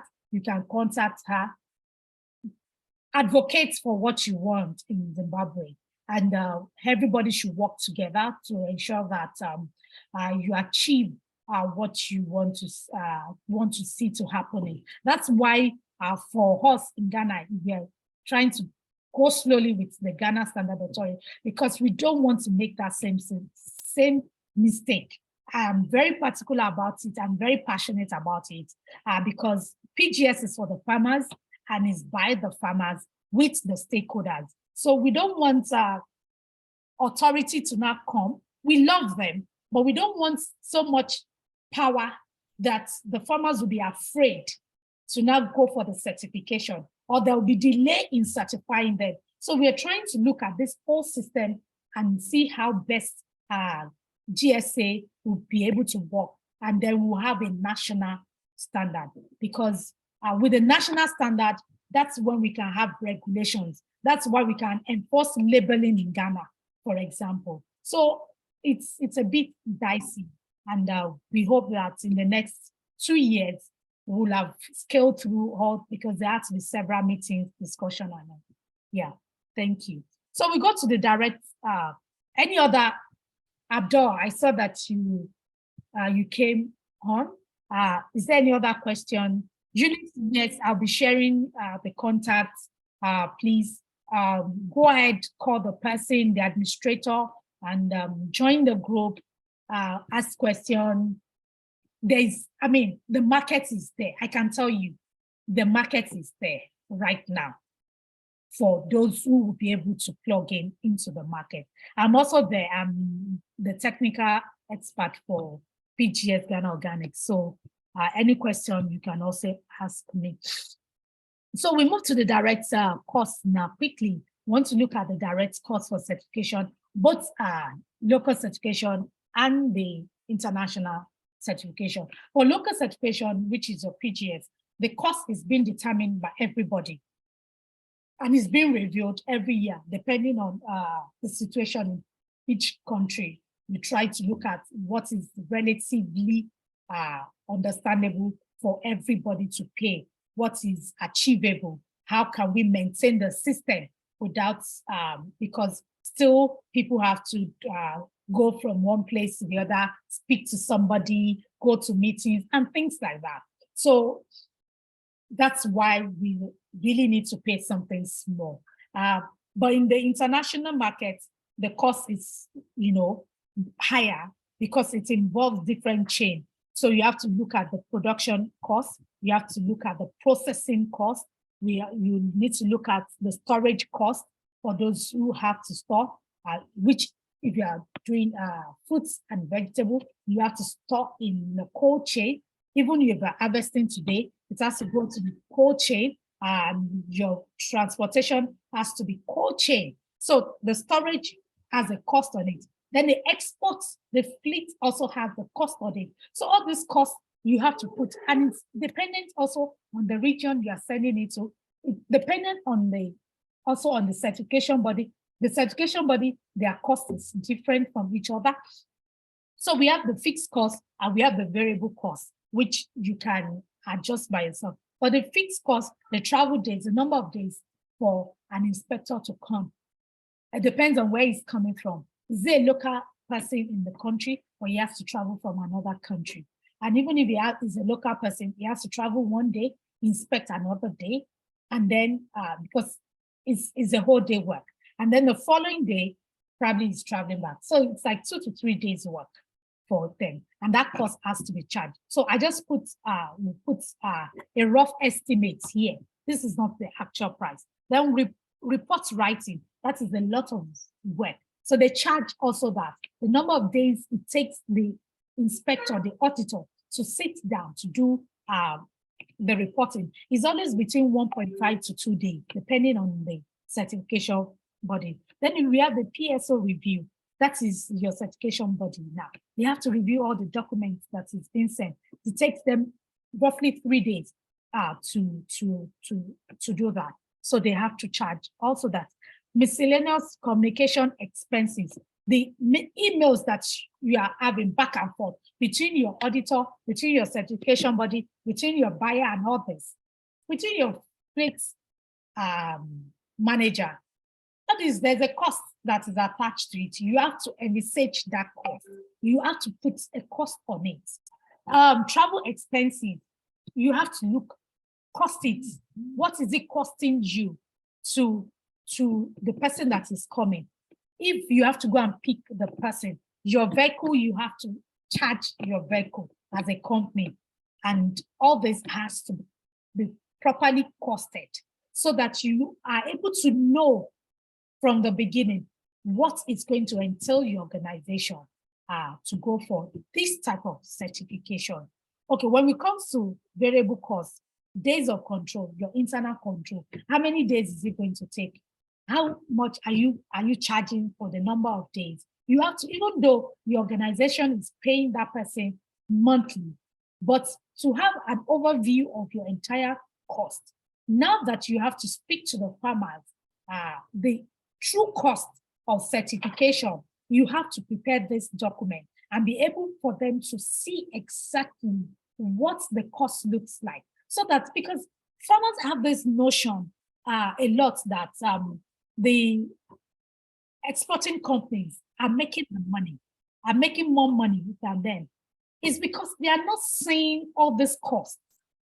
You have to do it in an Excel and paste it 3D and let them see it and discuss it with them, that this is the cost that is being incurred on this, on that, and let them understand this. That is when farmers will begin to appreciate even the prices that you are giving to them, that you are buying from them. Because many times we've heard that they are cheating us, but it's because they don't have an overview of all this costs that it entails. Then we have the accommodation, food, local travels, your fuel. How many times have you envisioned that you go to that group? What is the cost? Now, for example, in Ghana, the way fuel has been jumping up and down, you need to have a projection. You need to be able to emphasize, is there going to be increase in cost for prices? So you have to put all that into consideration when you are doing your costing. The analysis fee, when you come back from the field, who is working on the document? You need to put the cost there. Even though your organization is paying per month to that person, but you need to cost it to show the farmers. The expenses for sending analysis. If you're doing soil analysis, which is mandatory now to do soil analysis, if you're doing soil analysis, what is the cost? If you're doing the fruit, you have to do the analysis on the fruits. If you're doing fruits, what is the cost? How many analyses are you supposed to do? Per your CBs, per your regulation, all this has to be. Even for PGF, there's soil analysis. We have, if you're using Ghana water, we ask for you to do your water analysis. And this has to be put into your cost also every year. Certification and coordination. So all the cost has to be put. How many audit days will it involve? All this has to be put. Number of small producers to be audited, 5% for the new regulation. So if 5% is to be audited, you have to do the percentage to be able to spread the cost on the entire system. So all this analysis, all this cost, nothing is, you're not supposed to forget anything. And then always try to put in your variable cost also, try to put miscellaneous, because there will be hidden costs, probably that you did not envisage. Or probably, for example, in Ghana, the fuel prices jump beyond what you have budgeted. Your miscellaneous will be able to help you to guide, to guide that shop. So always put miscellaneous also in your variable cost. And then you come to the total. And that you'll be able to show your farmers so that the farmers will not say that you are cheating them, or when you want to ask them to pay for, to buy at certain prices. Then we have indirect costs related to the management of the internal control system. That is just the certification that we look at. So we're going to look the training of the technicians, training of producers. What is the cost? If you are bringing an external person to come and train them, what is the cost? All the communications you are doing with the person, you need to cost it. Your credits, you need to cost it. All these costs, we many times do not put them into the budgets. All the emails that are going, the data that you need to buy for the office to do all this running, you need to cost it. You need to put all this, the fuel, everything has to be put into cost. Every of your costs has to be lunch. Everything has to. If you are going to provide lunch for your external inspector, you have to cost it. If you're giving your external inspector anything, you have to cost it. If it's allowed in your regulation, you have to cost it. All this has to be costed so that at the end of the day, you have a true budget of whether this certification worth it or not, whether you're going to make profit, because as an organization, you want to make profit. You have overhead also to pay, and you need to make profit. So these are, oh, Columbus, that's okay. You know, we are in Africa. We have a connection problem everywhere. Even me, I had to move away from my normal place that I use, my house for my office. I have to move very close to where the server or the pole is so that there is no connection issue. So that's one of the challenges that we have. Okay, so any question before we look at the assignments for the week? Question, please.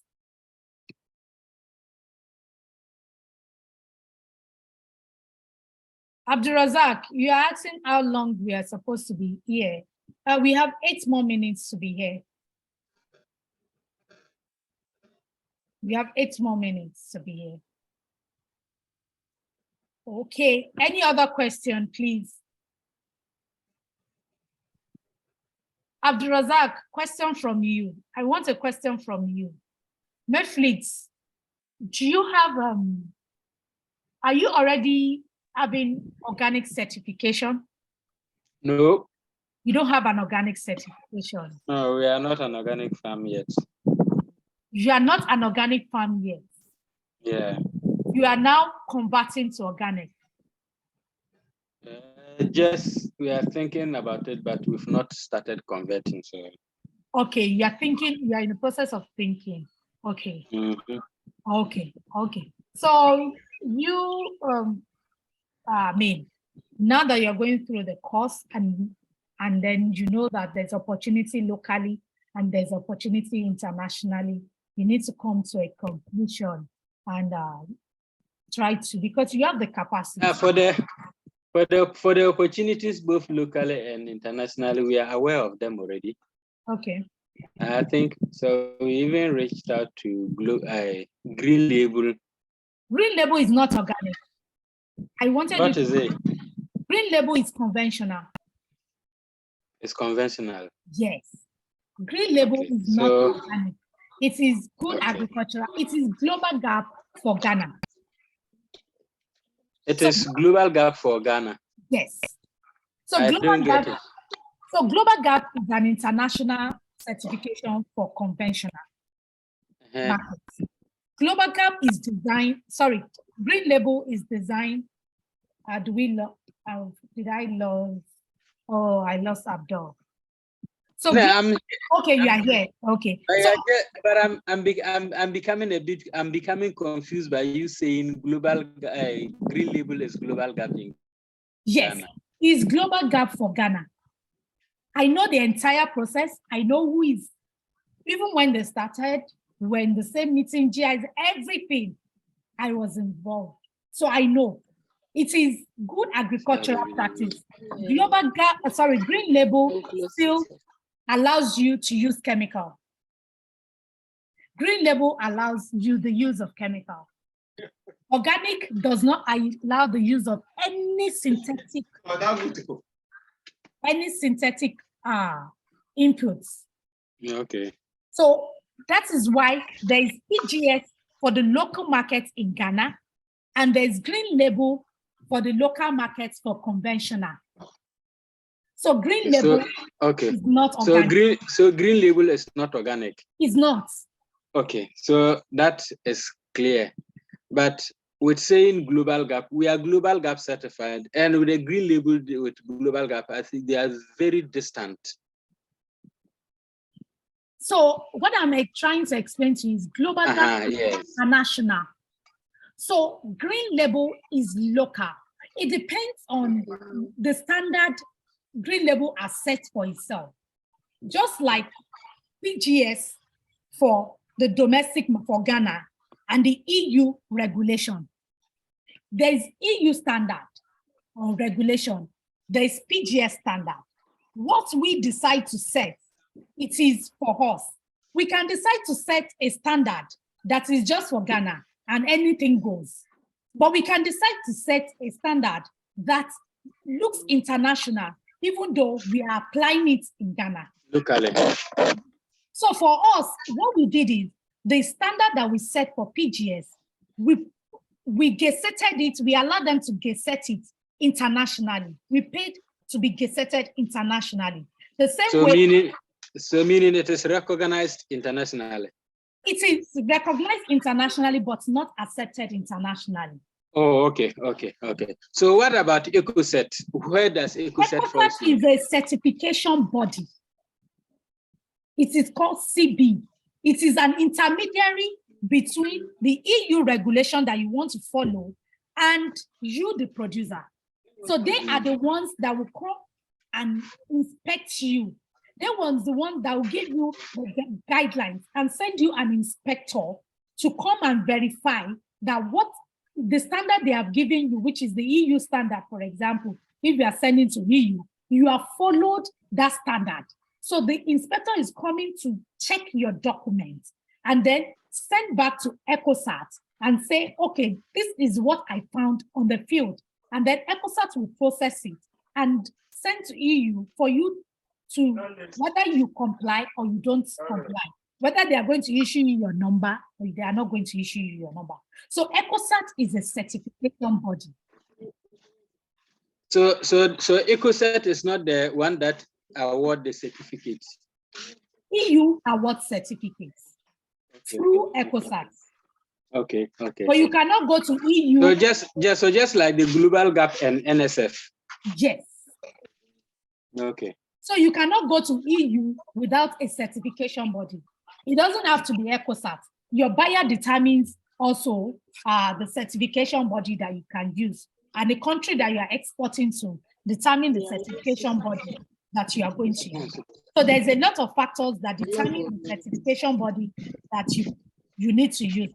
But because EcoCert is known globally, because they've been able to have branches all over the different continents, a lot of buyers now prefer EcoCert. That is just it. So do you understand the different terms now? Abdul? Yes. Do you understand the different terms now? Hey, I'm getting it. Okay.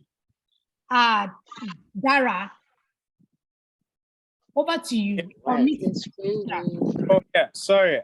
So I just wanted to explain the green label issue, but I think he understands it now, but so it's fine. Because we started something, we started green label and there was we wanted to differentiate between conventional and organic in the market. That is how. Yeah, but green label is not organic. Yeah, I know, it's not organic. So what happened was we tried to start a farmers market, and for people to be able to trust whether this is conventional or this is organic, we wanted a certification for that. So we're in the process of doing that, and then Green Label was developed by GIZ to do. So it's not organic. It's just to certify that you are doing the right thing. That is Yeah, all. you are doing good agricultural practice, good conventional agricultural practices. Okay, so now if I am Global Gap certified with what you are saying, the two of you are saying, is this does it still make sense for me to be under Green Label too? It depends on you. Depends on you. On your market. Where you want to sell to, what they are requesting. So your markets will determine the certification that you should take. So if you have Global Gap. Okay, so for example, I am on another coal ACP training that we're mentioning GFSI yesterday. And with that, there was like some of the GFSI has benchmarked some of these certificates. So which means like if Green Label is like a local chapter of Global Gap, and if I'm Global Gap certified and my buyer is asking for Green Label, I only need to just let the person know that Global Gap and Green Label are like twin sisters. So when I'm on this, it satisfies the requirements of the other. So does it something similar apply here? Yeah, it does. Label is not, I don't know. I think, okay, I think the instructor should go ahead. She's more into it, so. So thank you, Dara. Green Label is not organic. And that's one of the issues that we had with the name. I personally raised this. When you say green, it's confusing a lot of people. And they're no, I get that aspect. But my question is. I'm coming, Abdul. I'm coming. I'm landing somewhere. So that's already creates a lot of confusion. So with your own question now, if your buyers understand the system and say, and the GFI is actually harmonizing, that's what they're doing, trying to do that, harmonizing all these standards and regulation and certification, trying to ensure that if you have a higher one, the lower one you shouldn't have take the lower one again, but you can be a member of the lower one. You see, there's difference between being a member and taking the certification. So it depends on what Green Label says. Green Label can decide that, okay, if you have Global Gap, then you just only need to pay as a member in Green Label. I don't know what they say.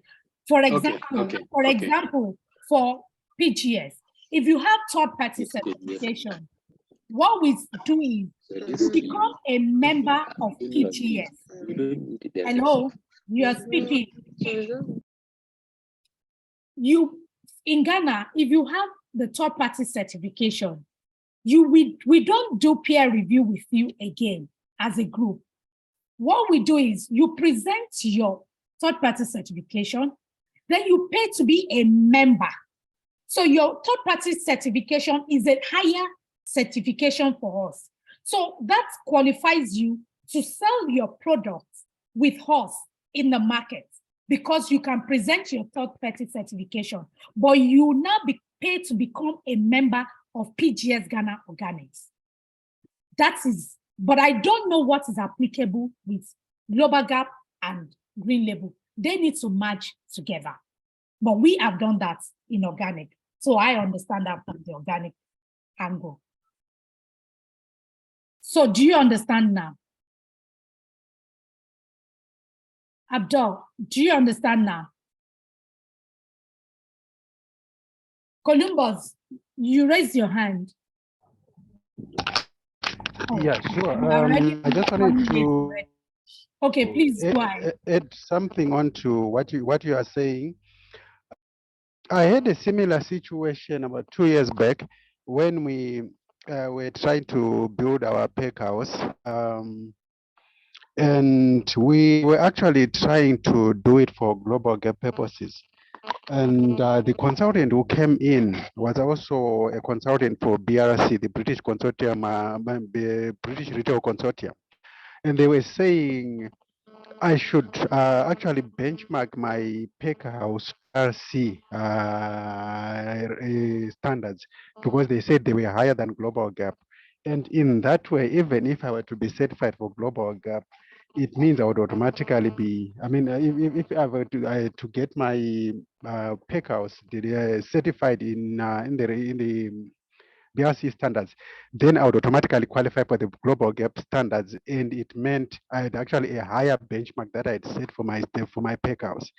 So they seemed to have an arrangement between the BRC and global gap that the BRC standards were actually higher, and whoever qualifies for the BRC standards would automatically qualify for the global gap. So I'm not sure about how the green label. wow, the green label versus the global gap, because he's saying green label is purportedly organic and global gap is actually synthetic. So I don't know how the two can marry. I'm not sure. Yeah, thank you, Columbus. That's why I have to clear for him that green label is not organic in Ghana. Green label is for Ghana domestic markets. Just like PGS Ghana Organics is for organic for the domestic market, while other international certification is for the export market. So Columbus, I would like to take the discussion to the group page. Try and drop the certification that you have taken. Let other people also go and Google it. Let's see if it's applicable, if they can take that in Ghana. Because the best is for you to have the highest certification and for the lower certifications bodies to be able to marry into the higher certification. Then it reduces the cost of certification down the line for you. We have run out of time. I really apologize for this. I don't want us to do, but the assignments, we have 2 assignments on the group page: calculation of your cost of certification per organization. So everybody in Netflix, you will do it together, but you submit as individual. What you do it together, you submit as individual. Biotropics, you do it together, but you submit as individual. But the first one, your production, you have to do it individually. Please do it. And then on the group page also, I have dropped that we decide when we want to have the next session, because it's Good Friday. It's Good Friday on Friday. So we will conclude on the group page, and whichever day, whether Thursday or Friday, everybody agrees, then we'll see either on Thursday or on Friday. Please keep the conversation, the question on the group page. Ask as many questions. Let's clarify all these issues on the group page. And I would like to say thank you for coming to today's session, and have a blessed remaining day. Thank you. Ricky, over to you. Any other comments? Thanks, Olawumi. I think mine is just to thank everyone for participating. I really want to emphasize, for those who have not yet handed in assignments from previous sessions, kindly would you download and upload your responses. If you're still having challenges, reach out to us on WhatsApp. We are available. We are reading through the messages. We are reading through your responses on the forums, and we are encouraging all of us to participate more actively using that in between our sessions. Apart from that, thank you for your time and have a good day. Please, before you go, can you please put on your camera, everybody? People are already dropping. I just want to take a group picture for everybody. If you can please put on your camera, and then we'll all take a group picture. It's nice to have a group picture and put names behind. Godwin, you are not where you can see your face today. Finally, I can see Godwin. Eunice, you are not with us. Leslie, you are not with us. We're waiting for you. We're waiting. Don't delay everybody. Okay. So we take it. Thank you. One more smile. Thank you. So please do have a lovely day and stay blessed. Bye for now. Bye, everybody.